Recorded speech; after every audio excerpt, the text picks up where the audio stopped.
All right, ladies and gentlemen, in this video, I'm going to show you how to find the volume of square-based pyramids. But before we do, it's important that you understand the different parts of a pyramid.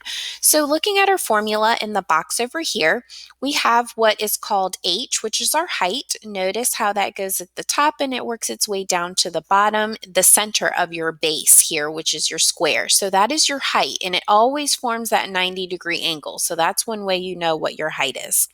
We also have what's called L, which is your slant height. That is the height of the face of one of the triangles. So again, that's going on the outside of your pyramid. Then we have what I like to call big B. Your big B is going to be your area of the base. So the area of your square. Remember, to find the area of the square, it's just side squared. So now that we have that information here, we can go ahead and set up our volume formula. So all we're going to do is just take the volume formula and plug in the information that we have.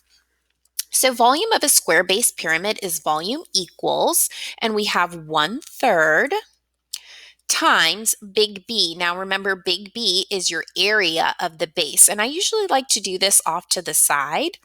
Now here is my base right here. It is a square, and the area of the base is, or I'm sorry, a side of the base is 8.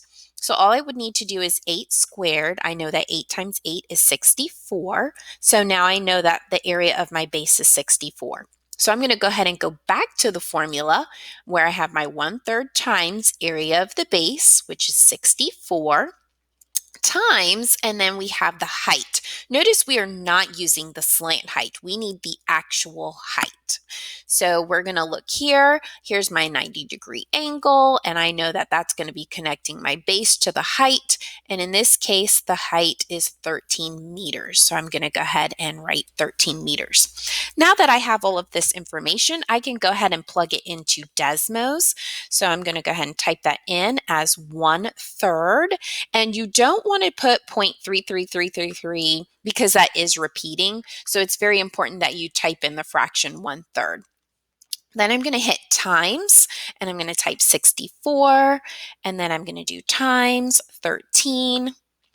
And when I do, my volume of this square-based pyramid is going to give me 277.3, and that is meters cubed. It's cubed because we are trying to figure out how many cubes could technically go into that pyramid.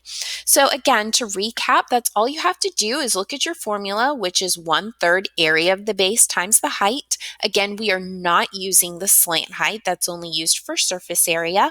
Once you plug in that information, then you will get the surface area, the volume of your pyramid.